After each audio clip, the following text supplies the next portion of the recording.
क्यों समझाउणा तो अपने मन नूं है, सिक्ख्या कितों भी मिल जाए तो उन्हें अपने मन नूं समझाया कि देख साडी एक कुत्ते नूं दो बुरकियां पा दिए तो वह पैर चटदा फिरदा, अगे पिछे पूछ मारदा फिरदा है। गुस्सा ना करियो, वाहिगुरू ने तेनों किन्नियां क बुरकियां पाईयां ने, रब ने तेनों किन्ना क कुछ दिता है, तो फिर भी रब दे नाल नाराज, फिर भी बंदगी दे विच बेपरवाही। सलोक मन इच्छा दान करणं सर्वत्र आशा पूर्ण है, खंडनं कल कलेस है, प्रभ सिमर नानक नह दूर है। मन इच्छा दान करणं सर्वत्र आशा पूर्ण है, खंडनं कल कलेस है, प्रभ सिमर नानक नह दूर है।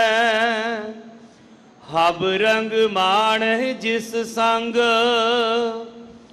तैस्यों लाइया ने हो, सो साहो बिंद ना विसरो नानक, जिन सुंदर रचिया देहो। हब रंग मान है जिस संग तैस्यों लाइया ने हो, सो साहो बिंद ना विसरो नानक, जिन सुंदर रचिया देहो। वाहिगुरु जी का खालसा, वाहिगुरु जी की फतेह। पदत पावन भगत वत्सल कृपा निधान, दसां पातशाहियां दी जोत, चवर छतर तख्त दे मालक साहिब श्री गुरु ग्रंथ साहिब जी महाराज, सतगुरां दी पावन पवित्र हजूरी अंदर जुड़ बैठी गुरु रूप खालसा साध संगत जीओ। आओ जो धन गुरु रामदास साहिब जी दे पावन पवित्र दर सचखंड श्री हरमंदर साहिब तो शहीदां दे सरताज बाणी के बोहित धन गुरु अर्जन देव साहिब जी ने पावन पवित्र श्री मुखवाक बख्शिश किया है, तिस दी विचार आप संगता कृपा करो, जिस करके साडी हाजरी सतगुरु जी के चरनां विच लग सके। जैतसरी दी वार अंदर धन गुरु अर्जन देव साहब महाराज ये पावन पवित्र उपदेश सानू बख्शिश करके दे रहे ने। एक बारी रसना करिए पवित्र आखो जी, वाहिगुरु जी का खालसा, वाहिगुरु जी की फतेह। सतनाम श्री वाहिगुरु साहिब जी। सलोक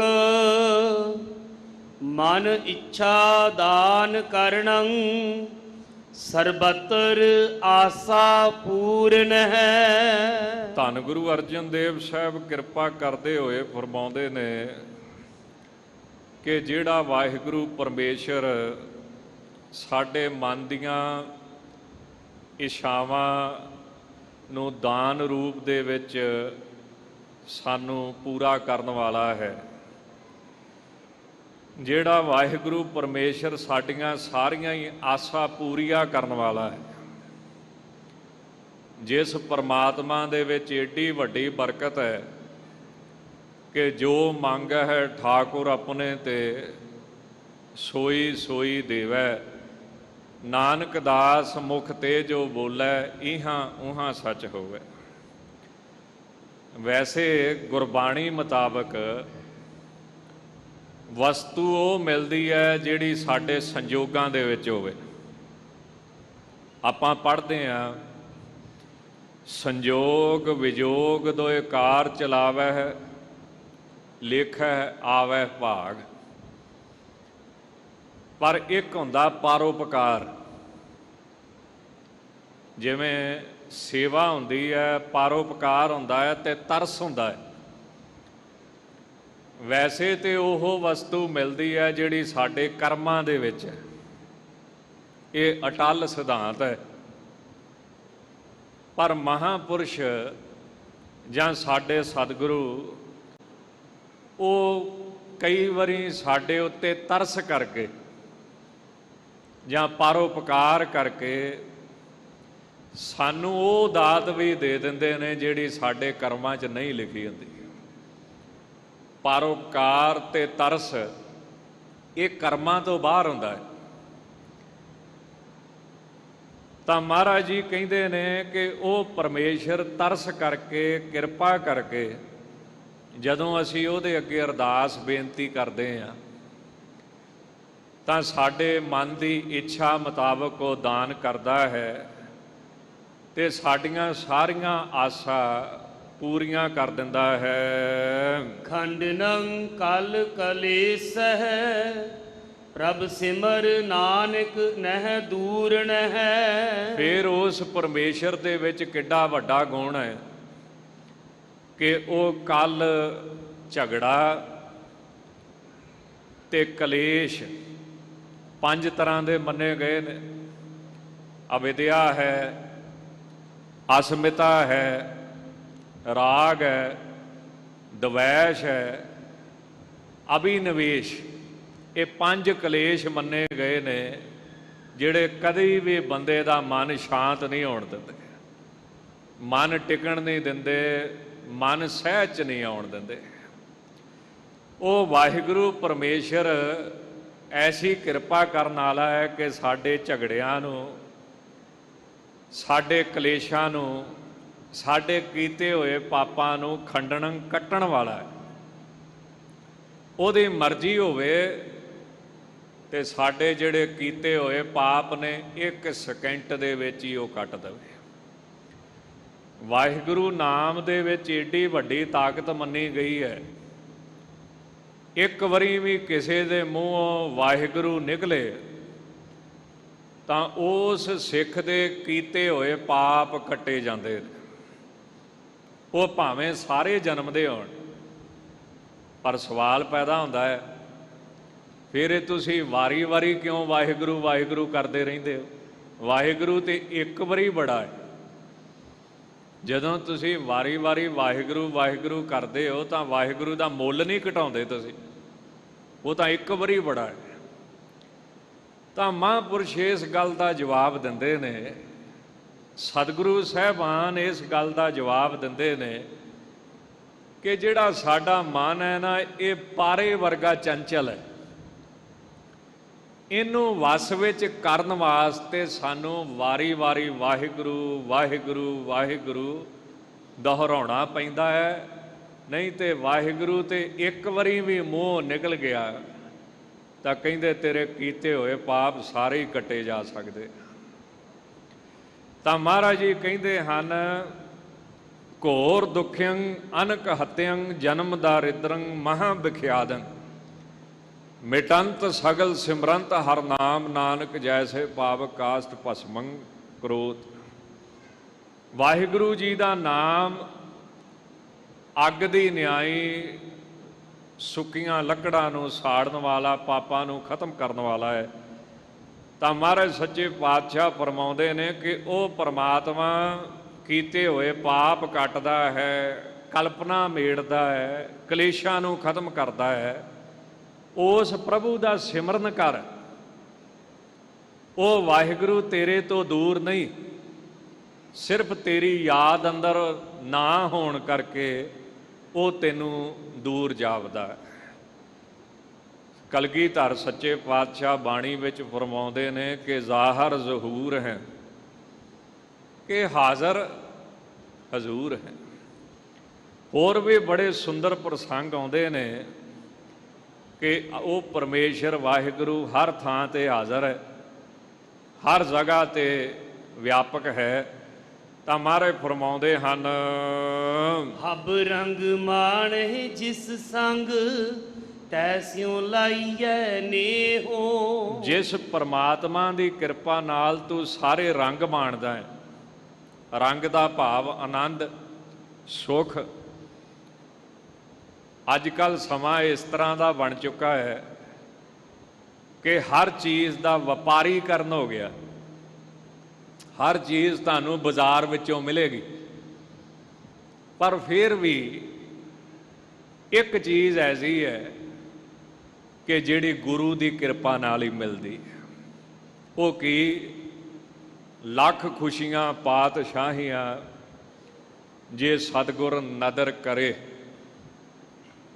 ਤਾਂ ਮਹਾਰਾਜ ਕਹਿੰਦੇ, ਜਿਹਦੇ ਕਰਕੇ ਤੂੰ ਖੁਸ਼ੀਆਂ ਮਾਣੇ, ਆਨੰਦ ਮਾਣੇ, ਸੁਖ ਮਾਣੇ, ਸਾਰੇ ਰਸ ਮਾਣਦਾ ਹੈ, ਭੋਗਦਾ ਹੈ, ਉਸ ਵਾਹਿਗੁਰੂ ਦੇ ਨਾਲ ਪ੍ਰੇਮ ਕਿਉਂ ਨਹੀਂ ਕਰਦਾ? ਅਖੀਰ ਪਿੱਛੇ ਤੇ ਉਹ ਹੀ ਹੈ, ਅੱਗੇ ਭਾਵੇਂ ਕੋਈ ਵੀ ਹੋਵੇ। ਗੁਰਬਾਣੀ ਦੀ ਇਹ ਗੱਲ ਬੜੀ ਡੂੰਘੀ ਹੈ ਕਿ ਹਰ ਵਸਤੂ ਦੇ ਪਿੱਛੇ ਪ੍ਰਮਾਤਮਾ ਹੈ।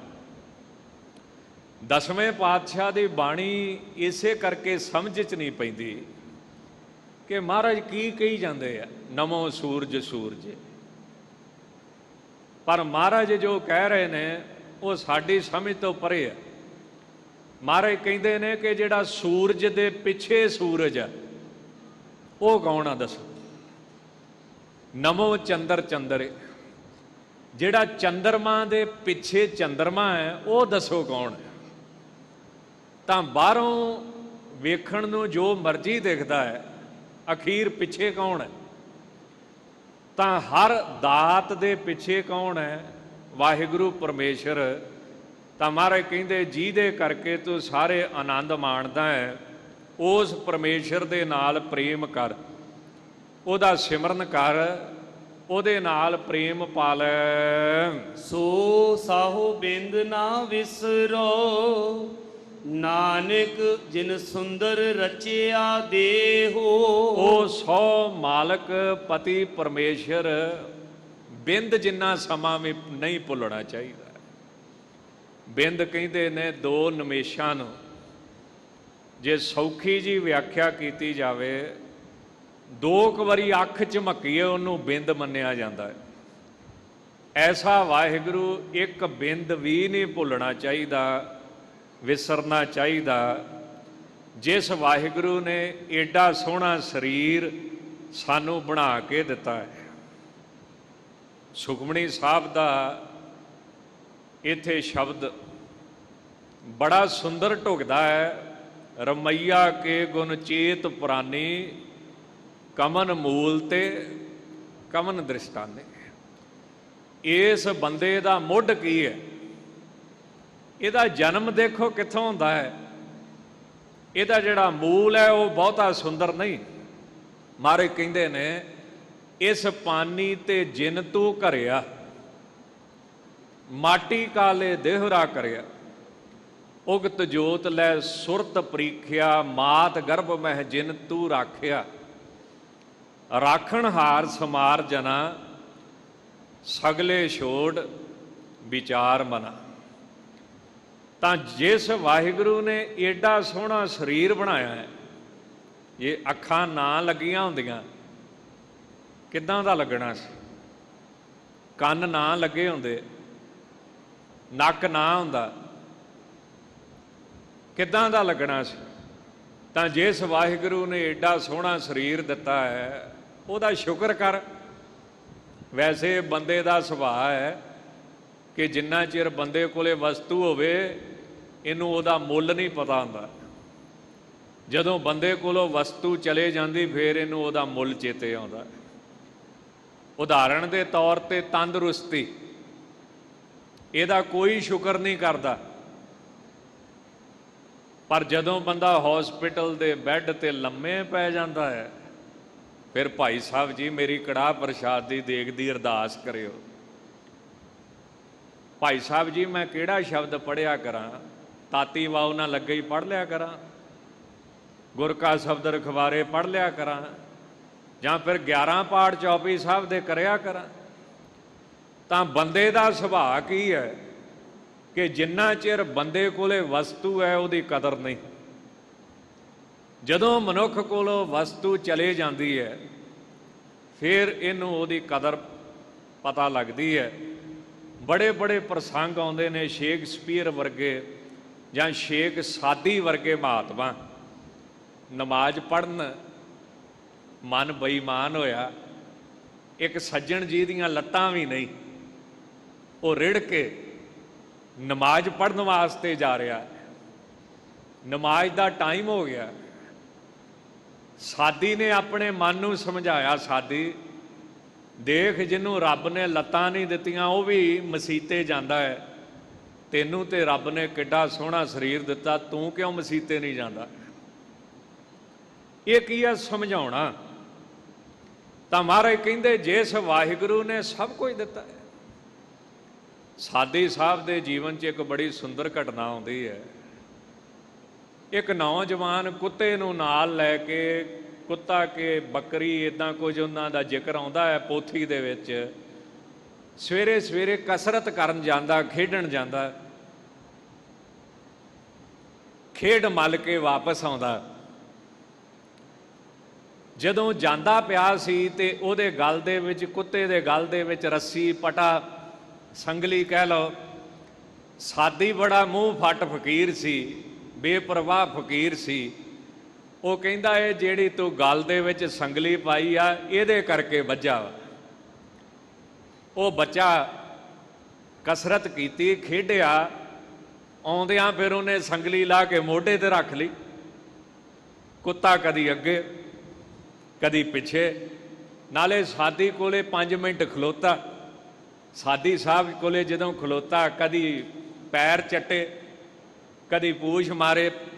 ਉਹ ਨੌਜਵਾਨ ਸ਼ੇਖ ਸਾਦੀ ਸਾਹਿਬ ਨੂੰ ਕੀ ਕਹਿੰਦਾ? ਕਹਿੰਦਾ ਇਹ ਸੰਗਲੀ ਦਾ ਨਹੀਂ ਵੱਜਾ,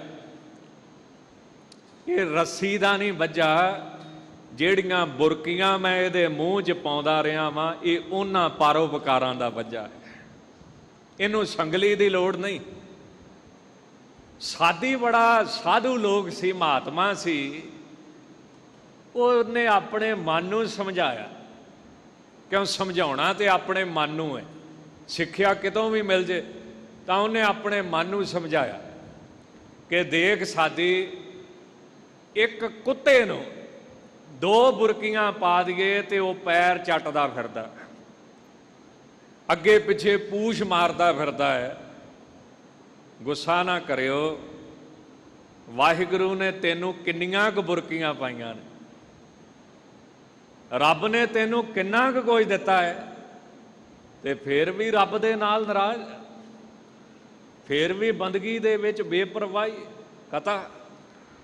ਤਾਂ ਮਹਾਰਾਜ ਬੜਾ ਸੁੰਦਰ ਸਮਝਾਉਂਦੇ ਨੇ ਕਿ ਜੋ ਵੀ ਦਿੱਤਾ ਹੈ ਅੱਗਿਓਂ ਦੇਖਣ ਨੂੰ ਕੁਝ ਹੋਰ ਲੱਗਦਾ, ਪਿੱਛੇ ਤੇ ਪ੍ਰਮਾਤਮਾ ਹੀ ਹੈ ਸਭ। ਇਸ ਕਰਕੇ ਰਮਈਆ ਕੇ ਗੁਣ ਚੇਤ ਪੁਰਾਨੀ, ਕਮਨ ਮੂਲ ਤੇ ਕਮਨ ਦ੍ਰਿਸ਼ਟਾਨੀ, ਜਿਨੇ ਤੇਰੇ ਉੱਤੇ ਏਡੀ ਵੱਡੀ ਕਿਰਪਾ ਕੀਤੀ ਹੈ। ਪੌੜੀ ਜੀਉ ਪ੍ਰਾਨ ਤਨ ਧਨ ਦੀਆ, ਦੀਨੇ ਰਸ ਭੋਗ। ਜਿਸ ਵਾਹਿਗੁਰੂ ਨੇ ਜੀਓ ਆਤਮਾ ਇਸ ਸਰੀਰ ਦੇ ਵਿੱਚ ਪਾਈ, ਫਿਰ ਕੱਲੀ ਆਤਮਾ ਨਾਲ ਵੀ ਕੰਮ ਨਹੀਂ ਚੱਲਦਾ, ਪ੍ਰਾਣ ਸਵਾਸ ਵੀ ਇਸ ਸਰੀਰ ਦੇ ਵਿੱਚ ਪਾਏ। ਫਿਰ ਤਨ, ਬਾਹਰਲਾ ਸਰੀਰ, ਸਥੂਲ ਸਰੀਰ ਜਿਹੜਾ ਦਿਖਣ ਦੇ ਵਿੱਚ ਆਉਂਦਾ ਹੈ, ਜਿਹਦੇ ਨਾਲ ਅਸੀਂ ਦੁੱਖ ਸੁੱਖ ਭੋਗਦੇ ਹਾਂ, ਜਿਹਦੇ ਨਾਲ ਅਸੀਂ ਸਭ ਕੁਝ ਕਰਦੇ ਹਾਂ, ਸਥੂਲ ਸਰੀਰ ਦਿੱਤਾ, ਧਨ ਪੈਸਾ ਦਿੱਤਾ, ਔਰ ਪਦਾਰਥਾਂ ਦੇ ਰਸ ਭੋਗਣ ਵਾਸਤੇ ਜਿਸ ਵਾਹਿਗੁਰੂ ਪਰਮੇਸ਼ਰ ਜੀ ਨੇ ਇਸ ਨੂੰ ਦਿੱਤੇ। ਗ੍ਰਹਿ ਮੰਦਰ ਰਥ ਆਸ ਦੀਏ, ਰਚ ਭਲੇ ਸੰਜੋਗ। ਗ੍ਰਹਿ ਤੇ ਮੰਦਰ, ਪੱਕੇ ਘਰ, ਕੱਚੇ ਘਰ, ਜਾਂ ਮਹਿਲ ਮਾੜੀਆਂ ਜਾਂ ਮਕਾਨ ਜਿਸ ਵਾਹਿਗੁਰੂ ਨੇ ਦਿੱਤੇ, ਰਥ ਦਿੱਤੇ, ਹਾਥੀ ਘੋੜੇ ਦਿੱਤੇ, ਚੜ੍ਹਨ ਵਾਸਤੇ ਸਵਾਰੀਆਂ ਦਿੱਤੀਆਂ ਔਰ ਭਲੇ ਸੰਜੋਗ ਰਚੇ। ਭਲੇ ਸੰਜੋਗ ਕੀ ਚੰਗੀ ਘਰ ਵਾਲੀ ਦਿੱਤੀ, ਚੰਗਾ ਮਾਤਾ ਪਿਤਾ ਦਿੱਤਾ, ਭਲੇ ਸੰਜੋਗ ਕੀ ਚੰਗੇ ਬੱਚੇ ਦਿੱਤੇ ਜਿਹੜੇ ਤੇਰੀ ਸੇਵਾ ਕਰ ਸਕਣ। ਸੁਖਮਣੀ ਸਾਹਿਬ ਦੀ ਇਹ ਅਸ਼ਟਪਦੀ ਦਾ ਇਹ ਸ਼ਬਦ ਇੱਕ ਹਿਸਾਬ ਨਾਲ ਟਰਾਂਸਲੇਸ਼ਨ ਹੀ ਹੈ ਸਾਰਾ। ਮਹਾਰਾਜ ਕਹਿੰਦੇ ਜਦੋਂ ਤੂੰ ਬੱਚਾ ਸੀ ਉਦੋਂ ਰੱਬ ਨੇ ਦੁੱਧ ਬਣਾ ਕੇ ਭੇਜਿਆ, ਜਦੋਂ ਤੂੰ ਨੌਜਵਾਨ ਹੋਇਆ ਉਦੋਂ ਰੱਬ ਨੇ ਭੋਜਨ ਦਿੱਤੇ, ਅੱਜ ਜੇ ਤੂੰ ਬੁੱਢਾ ਹੋ ਗਿਆ ਹੈ ਤੇ ਫਿਕਰ ਨਾ ਕਰ, ਪਰਮਾਤਮਾ ਨੇ ਸੱਜਣ ਦਿੱਤੇ ਨੇ, ਸਾਕ ਦਿੱਤੇ ਨੇ ਜਿਹੜੇ ਤੇਰੇ ਮੂੰਹ ਦੇ ਵਿੱਚ ਬੁਰਕੀਆਂ ਪਾਉਣਗੇ, ਜਿਹੜੇ ਤੇਰੇ ਮੂੰਹ ਦੇ ਵਿੱਚ ਪਾਣੀ ਪਾਉਣਗੇ। ਹੁਣ ਇਹ ਸਾਰਾ ਸ਼ਬਦ ਬੜਾ ਸੁੰਦਰ ਸੁਖਮਣੀ ਸਾਹਿਬ 'ਚ ਮਹਾਰਾਜ ਜੀ ਨੇ ਅੰਕਿਤ ਕੀਤਾ ਹੈ।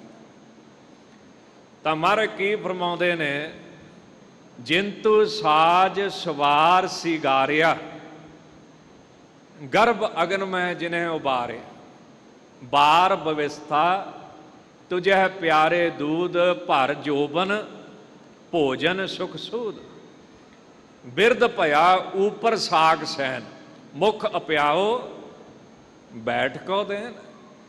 ਤੇਰੇ ਬੈਠੇ ਬਿਠਾਏ ਦੇ ਮੂੰਹ ਦੇ ਵਿੱਚ ਪਾਉਣਗੇ। ਵੈਸੇ ਇੱਕ ਸੱਜਣ ਨੇ ਨਾ ਗੁਰਬਾਣੀ ਤੇ ਕਿੰਤੂ ਕੀਤਾ ਸੀ ਵੀ ਇਹ ਕਾਹਦੀ ਸੁਖਮਣੀ ਆ।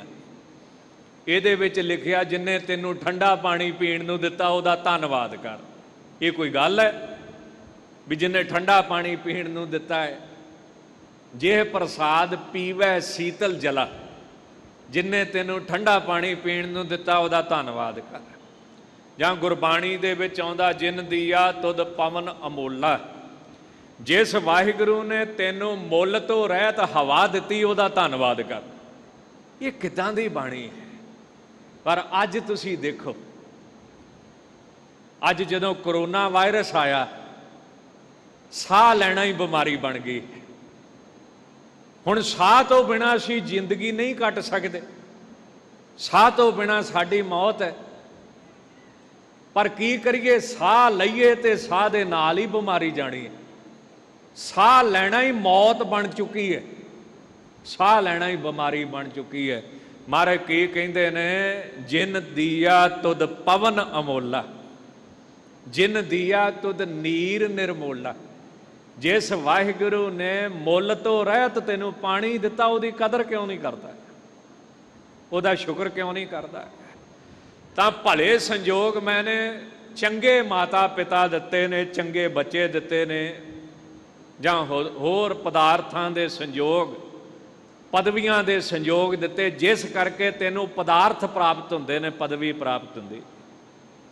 ਮੁਹੰਮਦ ਸਾਹਿਬ ਦੇ ਜੀਵਨ ਦੀ ਇੱਕ ਗਾਥਾ ਚੇਤੇ ਆ ਗਈ।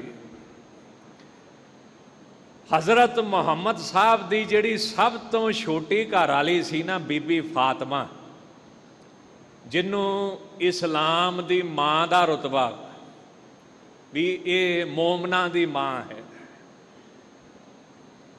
ਉਹਨੇ ਮੁਹੰਮਦ ਸਾਹਿਬ ਨੂੰ ਪੁੱਛਿਆ ਕਿ ਔਰਤ ਉੱਤੇ ਸਭ ਤੋਂ ਵੱਧ ਹੱਕ ਕਿਹਦਾ ਹੈ? ਤਾਂ ਮੁਹੰਮਦ ਸਾਹਿਬ ਕਹਿੰਦੇ, ਵਿਆਹ ਤੋਂ ਪਹਿਲਾਂ ਪਿਓ ਦਾ,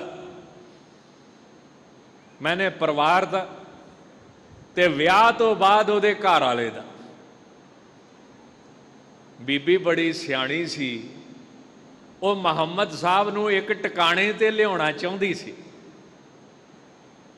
ਇੱਕ ਥਾਂ ਤੇ ਲਿਜਾਉਣਾ ਚਾਹੁੰਦੀ ਸੀ ਵਿਚਾਰ ਕਰਕੇ।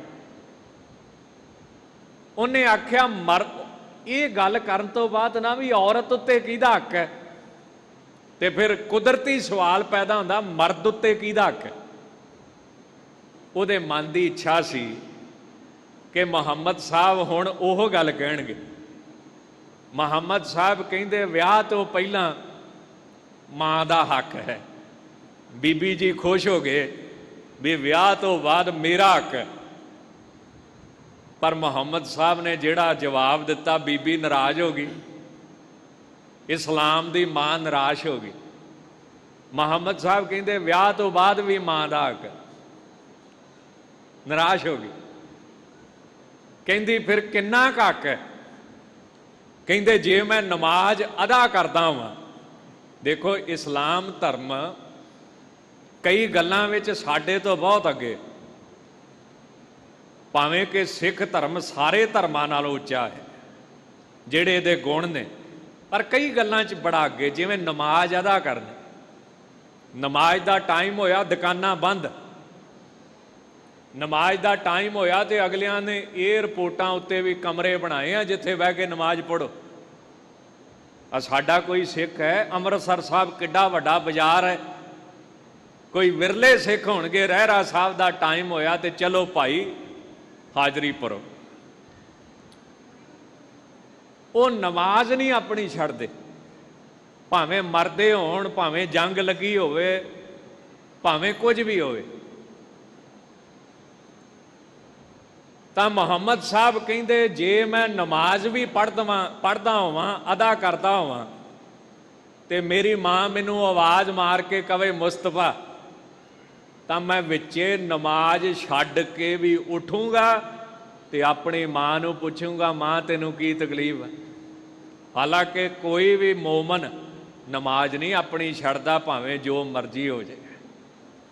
ਤਾਂ ਮਹਾਰਾਜ ਕਹਿੰਦੇ ਨੇ ਕਿ ਜਿਨ੍ਹੇ ਤੈਨੂੰ ਭਲੇ ਸੰਜੋਗ ਦਿੱਤੇ, ਹੁਣ ਇਹੋ ਜਿਹੇ ਬੱਚੇ ਕਿਸੇ ਨੂੰ ਮਿਲਣਗੇ ਜਿਹੜੇ ਮਾਂ ਪਿਓ ਦੀ ਸੇਵਾ ਕਰ, ਇਹੋ ਜਿਹਾ ਪਰਿਵਾਰ ਕਿਸੇ ਨੂੰ ਮਿਲੇਗਾ? ਇਹ ਗੱਲ ਨਿਬੜਦੀ ਆ ਸੱਜਣਾ ਸੰਜੋਗਾਂ ਤੇ। ਮਤ ਐਵੇਂ ਵਹਿਮ ਪਾਲੀ, ਪਦਾਰਥ ਵੀ ਸੰਜੋਗਾਂ ਉੱਤੇ ਹੈ ਤੇ ਪਦਵੀ ਵੀ ਸੰਜੋਗਾਂ ਉੱਤੇ, ਵਡਿਆਈ ਵੀ ਸੰਜੋਗਾਂ ਉੱਤੇ ਹੈ। ਤੇ ਯਾਦ ਰੱਖੀ ਹਮੇਸ਼ਾ ਸੰਜੋਗ ਰਹਿਣੇ ਨਹੀਂ, ਕਿਉਂ ਸੰਜੋਗ ਦੇ ਨਾਲ ਵਿਯੋਗ ਵੀ ਖਲੋਤੇ ਨੇ, ਵਿਯੋਗ ਵੀ ਆਉਣੇ ਨੇ। ਤਾਂ ਜਿਸ ਵਾਹਿਗੁਰੂ ਨੇ ਭਲੇ ਸੰਜੋਗ ਦਿੱਤੇ ਹਨ, ਸੁਤ ਬਨਤਾ ਸਾਜਨ ਸੇਵਕ ਦੀਏ ਪ੍ਰਭ ਦੇਵਨ ਜੋਗ। ਜਿਸ ਵਾਹਿਗੁਰੂ ਨੇ ਪੁੱਤਰ ਦਿੱਤਾ ਹੈ, ਬਨਤਾ ਘਰ ਵਾਲੀ ਦਿੱਤੀ ਹੈ, ਸੱਜਣ ਦਿੱਤੇ ਨੇ, ਸੇਵਾਦਾਰ ਦਿੱਤੇ ਨੇ, ਦੇਵਨ ਯੋਗ ਪ੍ਰਭੂ ਨੇ ਇਹ ਸਭ ਕੁਝ ਤੈਨੂੰ ਦਿੱਤਾ ਹੈ। ਹਰ ਸਿਮਰਤ ਤਨ ਮਨ ਹਰਿਆ ਲਹਿ ਜਾਏ ਵਿਜੋਗ। ਐਸੇ ਵਾਹਿਗੁਰੂ ਦਾ ਤੂੰ ਸਿਮਰਨ ਕਿਉਂ ਨਹੀਂ ਕਰਦਾ? ਜੇ ਐਸੇ ਵਾਹਿਗੁਰੂ ਦਾ ਸਿਮਰਨ ਕਰੇ ਤਾਂ ਤੇਰਾ ਮਨ ਤਨ ਹਰਿਆ ਰਿਹਾ ਕਰੇ, ਖਿੜਿਆ ਰਿਹਾ ਕਰੇ, ਆਨੰਦ ਵਿੱਚ ਰਿਹਾ ਕਰੇ। ਤੇ ਜਿਹੜੇ ਵਿਯੋਗ ਨੇ, ਜਿਨ੍ਹਾਂ ਸੰਜੋਗਾਂ ਬਾਅਦ ਆਉਣਾ ਹੀ ਆਉਣਾ ਹੈ, ਉਹ ਵਿਯੋਗ ਵੀ ਤੈਨੂੰ ਮਰਨ ਦਾ, ਜਾਂ ਪਦਾਰਥਾਂ ਦਾ ਵਿਯੋਗ, ਮਰਨ ਦਾ ਵਿਯੋਗ, ਵਿਛੋੜੇ ਦਾ ਵਿਯੋਗ ਤੈਨੂੰ ਕਦੀ ਵੀ ਨਹੀਂ ਲੱਗੇਗਾ।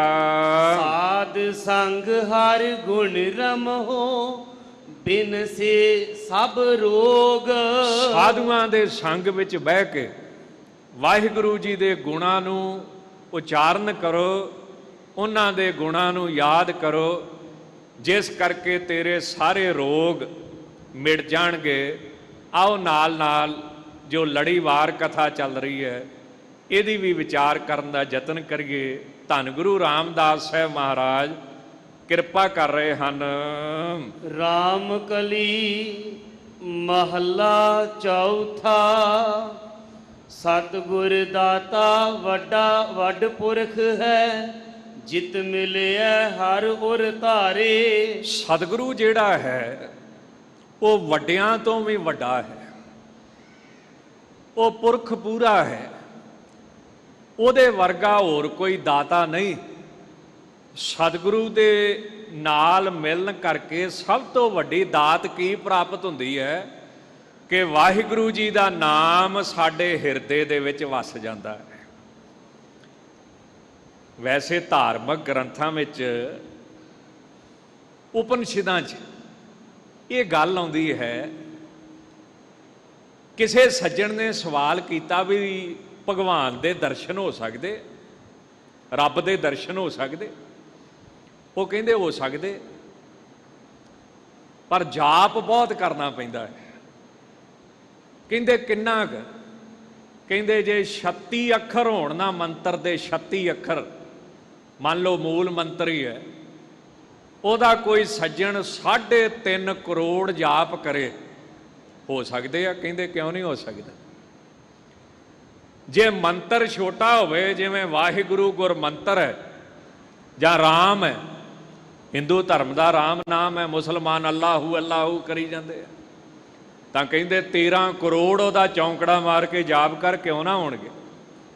ਚਲੋ ਇਹ ਗੱਲ ਵੱਖਰੀ ਹੈ, ਉਹ ਮਾਲਕ ਦੀ ਮਰਜ਼ੀ ਹੈ, ਸਤਿਗੁਰੂ ਦੀ ਮਰਜ਼ੀ ਹੈ। ਇਹ ਗੱਲ ਹੈ ਪ੍ਰੇਮ ਪਾਉਣ ਦੀ ਤੇ ਮਨ ਨੂੰ ਇਕਾਗਰ ਕਰਦੀ। ਗੁਰੂ ਸਾਹਿਬ ਕਿਰਪਾ ਕਰਨ ਤੇ ਭਾਵੇਂ 1 ਸਕਿੰਟ 'ਚ ਹੀ ਕਿਰਪਾ ਕਰ ਦੇਣ, ਇਹ ਤਾਂ ਮਾਲਕ ਦੀ ਮਰਜ਼ੀ ਹੈ। ਤਾਂ ਸਤਿਗੁਰੂ ਸਭ ਤੋਂ ਵੱਡਾ ਦਾਤਾ ਕਿਉਂ ਹੈ? ਸਤਿਗੁਰੂ ਦੀ ਕਿਰਪਾ ਦੇ ਨਾਲ ਵਾਹਿਗੁਰੂ ਦਾ ਨਾਮ ਸਾਡੇ ਔਰ ਹਿਰਦੇ ਦੇ ਵਿੱਚ ਧਾਰ ਲਈਦਾ ਹੈ, ਵਸ ਜਾਂਦਾ ਹੈ। ਜੀਅ ਦਾਨ ਗੁਰ ਪੂਰੈ ਦੀਆ, ਹਰ ਅੰਮ੍ਰਿਤ ਨਾਮ ਸਮਾਰੇ। ਕਿਉਂਕਿ ਸਤਿਗੁਰੂ ਸਦਾ ਦਾ ਜੀਵਨ ਦਾਨ ਦਿੰਦਾ ਹੈ। ਸਤਿਗੁਰੂ ਐਸੀ ਪਦਵੀ ਦਿੰਦਾ ਹੈ, ਐਸੀ ਅਵਸਥਾ ਦਿੰਦਾ ਜਿਹਦੇ ਉੱਤੇ ਮੌਤ ਦਾ ਅਸਰ ਨਹੀਂ, ਜਿਹਦੇ ਉੱਤੇ ਦੁੱਖ ਦਾ ਅਸਰ ਨਹੀਂ, ਜਿਹਦੇ ਉੱਤੇ ਬਿਮਾਰੀਆਂ ਦਾ ਅਸਰ ਨਹੀਂ, ਜਿਹਦੇ ਉੱਤੇ ਬੁਢੇਪੇ ਦਾ ਅਸਰ ਨਹੀਂ। ਨਾਨਕ ਬੱਧਾ ਘਰ ਤਹਾਂ, ਜਿੱਥੇ ਮਿਰਤ ਨਾ ਜਨਮ ਜਰਾ, ਐਸੀ ਅਵਸਥਾ ਦਿੰਦਾ ਹੈ, ਸਦਾ ਜੀਵਨ ਦੀ ਅਵਸਥਾ। ਤਾਂ ਸਤਿਗੁਰੂ ਦਾਨ ਰੂਪ ਦੇ ਵਿੱਚ ਦਿੰਦੇ ਨੇ ਪੂਰੇ ਗੁਰੂ, ਪਰ ਮਿਲਦੀ ਕਿਹਨੂੰ ਹੈ? ਕਿਰਪਾ ਕਿਹਦੇ ਤੇ ਹੁੰਦੀ ਹੈ?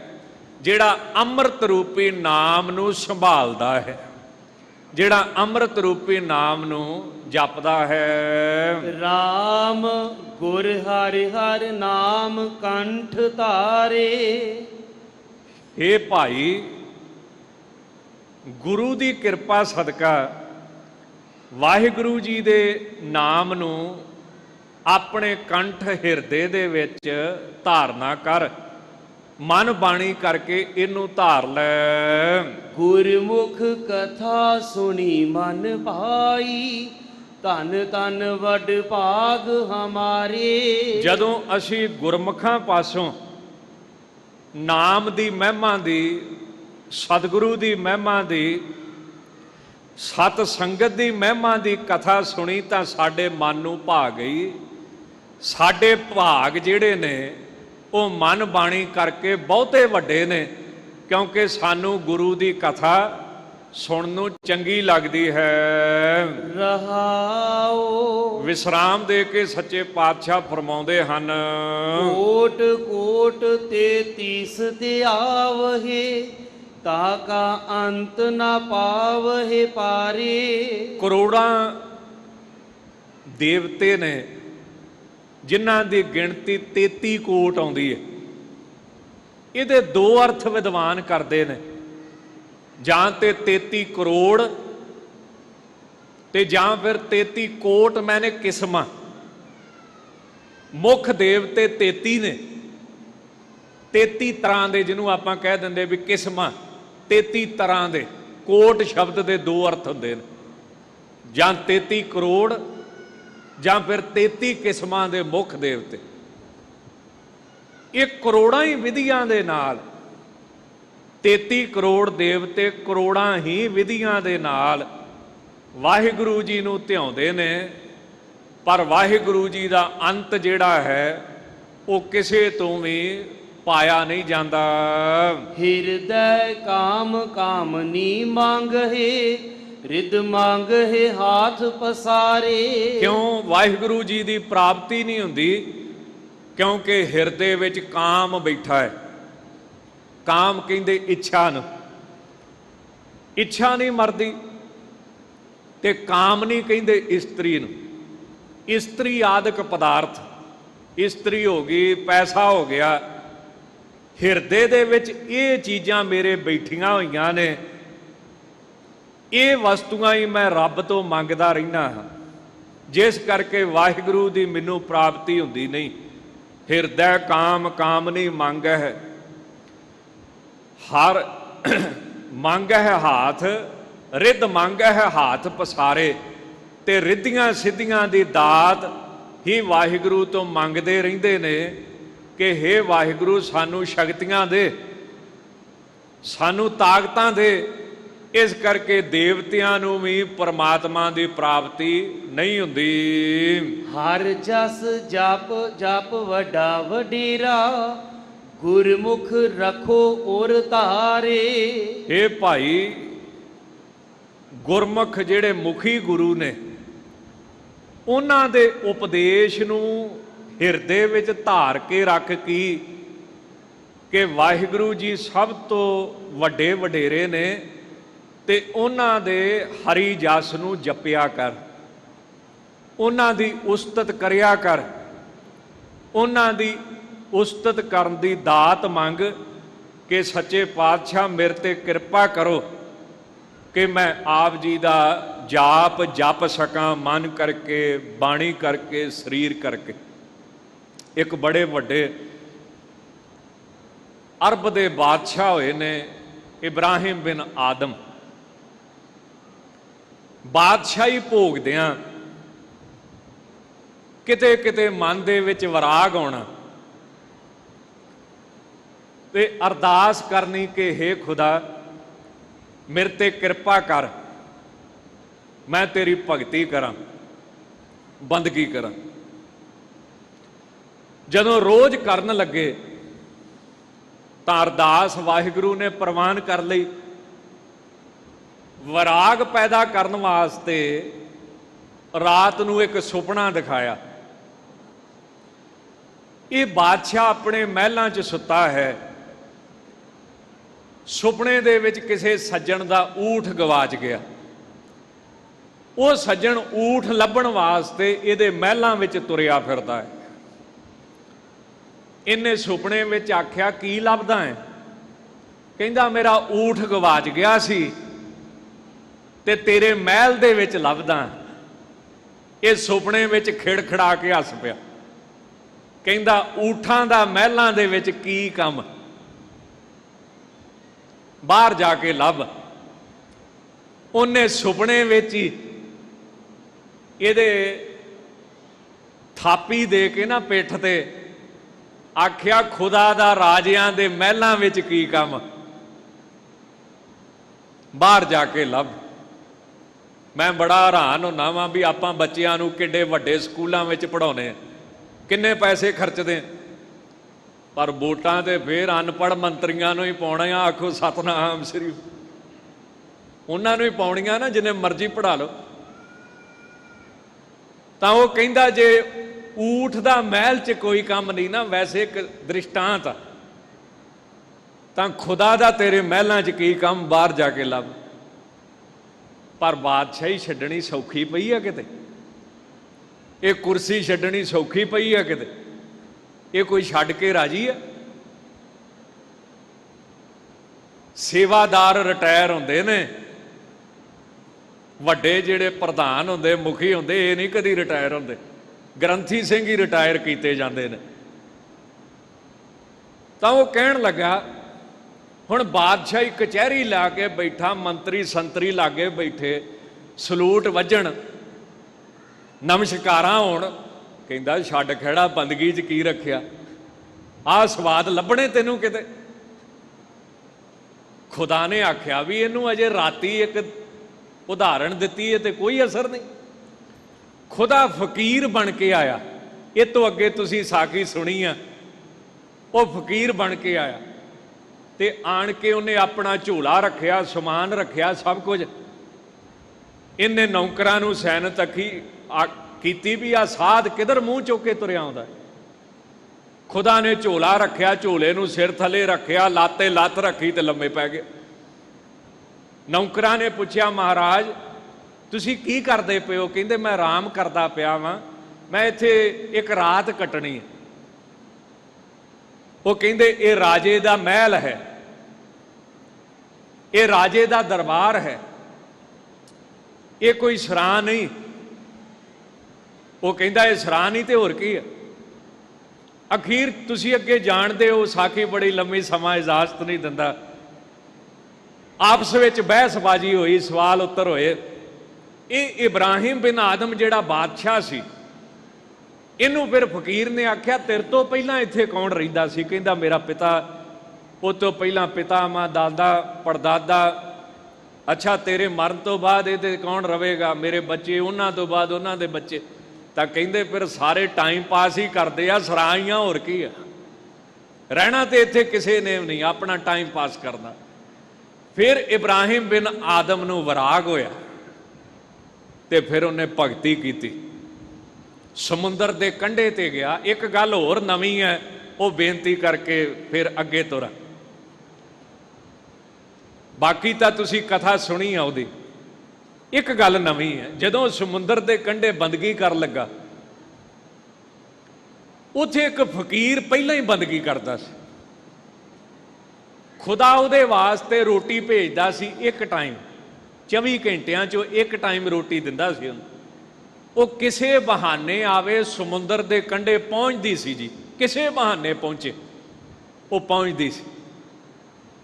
ਜਦੋਂ ਇਬਰਾਹਿਮ ਬਿਨ ਆਦਮ ਭਗਤੀ ਕਰਨ ਲੱਗਾ, ਇਹਨੂੰ 2 ਟਾਈਮ ਰੋਟੀ ਪਹੁੰਚਣ ਲੱਗ ਪਈ। ਉਹ ਜਿਹੜਾ ਪਹਿਲਾ ਫਕੀਰ ਸੀ ਉਹ ਗੁੱਸੇ ਹੋ ਗਿਆ। ਉਹ ਕਹਿੰਦਾ ਇਹ ਕੱਲ ਦਾ ਸਾਧ, ਇਹਨੂੰ ਖੁਦਾ ਤੂੰ 2 ਟਾਈਮ ਰੋਟੀਆਂ ਭੇਜਿਓ ਵੀ ਰੰਗ ਬਰੰਗੀਆਂ, ਤੇ ਮੈਨੂੰ 20 ਸਾਲ ਹੋ ਗਏ ਤਪ ਕਰਦੇ ਨੂੰ, ਮੈਨੂੰ ਇੱਕ ਟਾਈਮ ਆਵੇ ਉਹ ਵੀ ਸੁੱਕੀਆਂ। ਇਹ ਬੇਇਨਸਾਫੀ ਹੈ, ਇਹ ਅਨਿਆਂ ਹੈ। ਕਹਿੰਦੇ ਖੁਦਾ ਦੀ ਆਵਾਜ਼ ਆਈ ਕਿ ਇਹਨੇ ਮੇਰੇ ਵਾਸਤੇ ਬਾਦਸ਼ਾਹੀ ਛੱਡੀ ਆ, ਤੂੰ ਕੀ ਛੱਡਿਆ? ਇੱਥੇ ਤੇ ਛੱਡਣ ਦੇ ਮੁੱਲ ਪੈਂਦੇ ਆ। ਅੱਜ ਤੋਂ ਪ੍ਰਣ ਕਰ ਲਓ, ਮੈਂ ਸ਼ਰਾਬ ਛੱਡਦਾ ਵਾਂ, ਖੁਦਾ ਕਹਿੰਦਾ ਮੈਂ ਤੇਰੇ ਅੱਗੇ ਹਾਜ਼ਰ ਹੋ ਜਾਊਂਗਾ।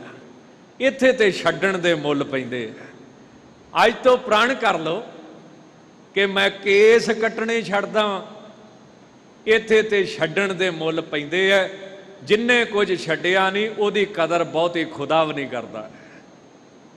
ਤਾਂ ਮਹਾਰਾਜ ਜੀ ਅੱਗੇ ਬੇਨਤੀ ਹੈ ਕਿ ਹੇ ਵਾਹਿਗੁਰੂ, ਜਿਵੇਂ ਇਬਰਾਹਿਮ ਬਿਨ ਆਦਮ ਅਰਦਾਸਾਂ ਕਰਦਾ ਸੀ ਬਾਦਸ਼ਾਹ ਹੋ ਕੇ ਵੀ ਮੇਰੇ ਤੇ ਕਿਰਪਾ ਕਰ, ਮੈਂ ਤੇਰੀ ਭਗਤੀ ਕਰਾਂ, ਤੇਰੀ ਬੰਦਗੀ ਕਰਾਂ, ਤੇਰਾ ਨਾਮ ਜਪਾਂ, ਕਿਉਂਕਿ ਕਿਰਪਾ ਤੇ ਆਪ ਹੀ ਕਰਦੀ ਹੈ।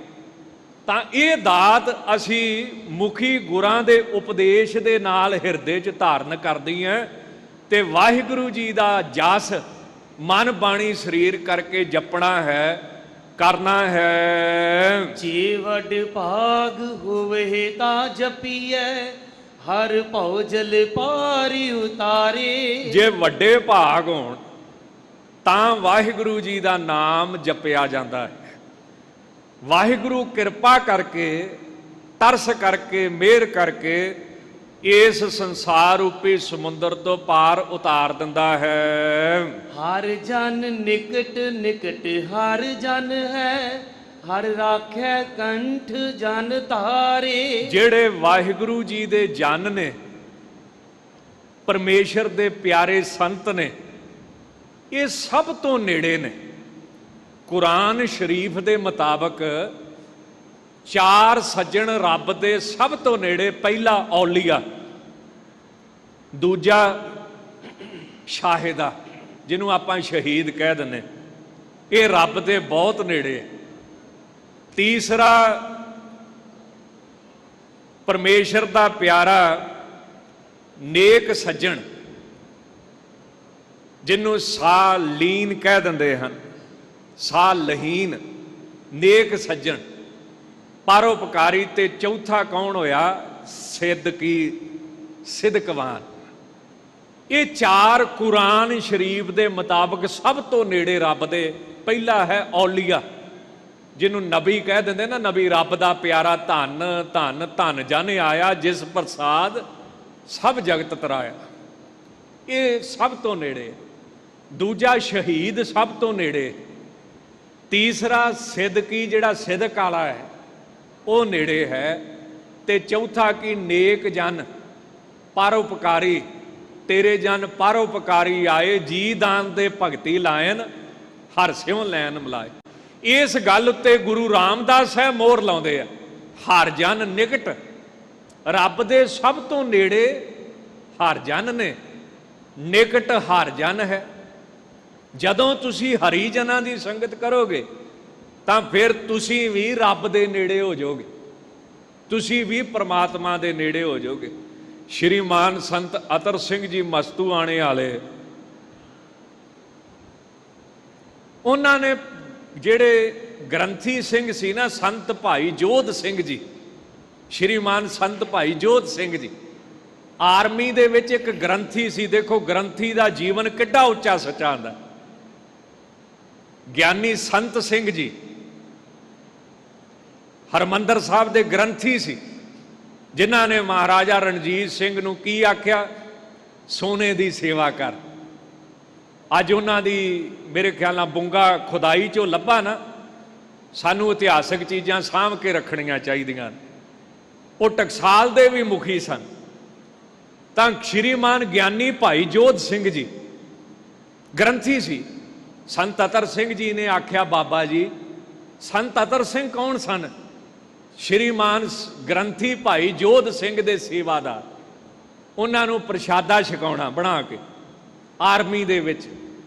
ਤਾਂ ਸੰਤ ਅਤਰ ਸਿੰਘ ਜੀ ਨੇ ਵੇਖਿਆ ਵੀ ਭਾਈ ਜੋਧ ਸਿੰਘ ਜਦੋਂ ਨਿਤਨੇਮ ਕਰਦੇ ਆ, 4-4 ਘੰਟੇ ਪਤਾ ਹੀ ਨਹੀਂ ਲੱਗਦਾ ਕਿੱਥੇ ਚਲੇ ਜਾਂਦੇ ਆ। ਆਪਾਂ ਤੇ ਜਦੋਂ ਚੌਂਕੜਾ ਮਾਰ ਕੇ ਬਹਿੰਦੇ ਆ, ਲੱਤਾਂ ਹਿੱਲੀ ਜਾਂਦੀਆਂ ਨੇ, ਖਾਜ ਹੋਈ ਜਾਂਦੀ ਹੈ, ਗਰਮੀ ਲੱਗੀ ਜਾਂਦੀ ਹੈ। ਪਰ ਸ਼੍ਰੀਮਾਨ ਜਦੋਂ ਗ੍ਰੰਥੀ ਭਾਈ ਜੋਧ ਸਿੰਘ ਬਹਿੰਦੇ ਨੇ ਨਾ, ਇਦਾਂ ਜਾਪਦਾ ਜਿੱਦਾਂ ਸਰੀਰ ਵਿੱਚੋਂ ਹੀ ਨਿਕਲ ਕੇ ਚਲੇ ਜਾਂਦੇ। ਹੁਣ ਭੋਲੇ ਭਾਲੇ ਸੰਤ ਅਤਰ ਸਿੰਘ ਜੀ, ਤਾਂ ਸੰਤ ਭਾਈ ਅਤਰ ਸਿੰਘ ਜੀ ਜਿਹੜੇ ਮਸਤੂ ਆਣੇ ਵਾਲੇ ਮਹਾਂਪੁਰਸ਼ ਬ੍ਰਹਮ ਗਿਆਨੀ ਹੋਏ ਨੇ, ਉਹ ਭੋਲੇ ਭਾਵ ਵਿੱਚ ਨੌਜਵਾਨੀ ਉਮਰ, ਕੁਝ ਨਹੀਂ ਪਤਾ, ਸਾਫ਼ ਦਿਲ, ਤੇ ਗ੍ਰੰਥੀ ਭਾਈ ਜੋਧ ਸਿੰਘ ਨੂੰ ਕਹਿਣ ਲੱਗੇ, ਬਾਬਾ ਜੀ ਜਦੋਂ ਤੁਸੀਂ ਪਾਠ ਕਰਦੇ ਹੋ ਕਿੱਥੇ ਚਲੇ ਜਾਂਦੇ ਆ? ਉਹ ਕਹਿੰਦੇ ਮੈਂ ਆਪਣੇ ਦੇਸ਼ ਚਲਿਆ ਜਾਣਾ। ਕਹਿੰਦੇ ਫਿਰ ਮੈਨੂੰ ਵੀ ਦੱਸ ਕਿੱਦਾਂ ਜਾਈਦਾ ਹੈ? ਧੰਨ ਸੋ ਦੇਸ਼ ਜਹਾਂ ਤੂੰ ਵਸਿਆ, ਉਹ ਦੇਸ਼ ਫਿਰ ਮੈਨੂੰ ਦੱਸ।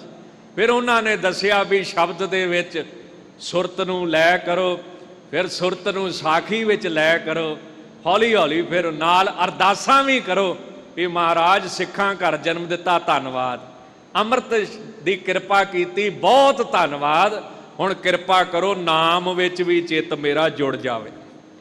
ਤਾਂ ਜਦੋਂ ਹਰੀ ਜਨਾਂ ਦੀ ਸੰਗਤ ਕਰਾਂਗੇ ਤਾਂ ਰੱਬ ਦੇ ਨੇੜੇ ਹੋ ਜਾਾਂਗੇ। ਹਰ ਰਾਖੈ ਕੰਠ ਜਨ ਧਾਰੇ, ਤਾਂ ਵਾਹਿਗੁਰੂ ਫਿਰ ਆਪਣੇ ਗਲ ਦੇ ਨਾਲ ਲਾ ਕੇ ਰੱਖੇਗਾ ਸਾਨੂੰ। ਨਾਨਕ ਪਿਤਾ ਮਾਤਾ ਹੈ ਹਰ ਪ੍ਰਭ, ਹਮ ਬਾਰਿਕ ਹਰ ਪ੍ਰਤ ਪਾਰੇ। ਸਤਿਗੁਰੂ ਫਰਮਾਉਂਦੇ ਨੇ ਕਿ ਸਾਡਾ ਪਿਤਾ ਵੀ ਵਾਹਿਗੁਰੂ ਹੈ, ਸਾਡਾ ਇਹ ਮਾਤਾ ਵੀ ਵਾਹਿਗੁਰੂ ਹੈ, ਸਾਡਾ ਸੱਜਣ ਵੀ ਵਾਹਿਗੁਰੂ ਹੈ। ਤੇ ਵਾਹਿਗੁਰੂ ਦਾ ਸਰੂਪ ਧੰਨ ਗੁਰੂ ਅਮਰਦਾਸ ਸਾਹਿਬ ਸਾਨੂੰ ਬੱਚਿਆਂ ਵਾਂਗ ਪਾਲਦੇ ਹਨ। ਇਹ ਪਾਵਨ ਪਵਿੱਤਰ ਉਪਦੇਸ਼ ਲੜੀਵਾਰ ਕਥਾ ਵਿੱਚ ਧੰਨ ਗੁਰੂ ਰਾਮਦਾਸ ਸਾਹਿਬ ਜੀ ਨੇ ਬਖਸ਼ਿਸ਼ ਕੀਤਾ ਹੈ। ਹੋਈਆਂ ਭੁੱਲਾਂ ਚੁੱਕਾਂ ਦੀ ਖਿਮਾ ਜੀ। ਸਮੁੱਚੇ ਰੂਪ ਵਿੱਚ ਹੀ ਸ਼੍ਰੋਮਣੀ ਗੁਰਦੁਆਰਾ ਪ੍ਰਬੰਧਕ ਕਮੇਟੀ ਦੇ ਸਮੂਹ ਸੇਵਾਦਾਰਾਂ ਦਾ ਧੰਨਵਾਦ। ਸ਼੍ਰੀਮਾਨ ਸਿੰਘ ਸਾਹਿਬ ਗਿਆਨੀ ਜਗਤਾਰ ਸਿੰਘ ਜੀ ਮੁੱਖ ਗ੍ਰੰਥੀ, ਤਿਨਾਂ ਦਾ ਧੰਨਵਾਦ। ਦਮਦਮੀ ਟਕਸਾਲ ਦੇ ਮੁਖੀ ਸੰਤ ਗਿਆਨੀ ਹਰਨਾਮ ਸਿੰਘ ਜੀ ਖਾਲਸਾ ਪਿੰਡਰਾਂ ਵਾਲਿਆਂ ਦੀ ਹਾਜ਼ਰੀ ਸੀ, ਉਹਨਾਂ ਮਹਾਂਪੁਰਸ਼ਾਂ ਦਾ ਧੰਨਵਾਦ। ਭੁੱਲ ਚੁੱਕ ਦੀ ਖਿਮਾ ਜੀ।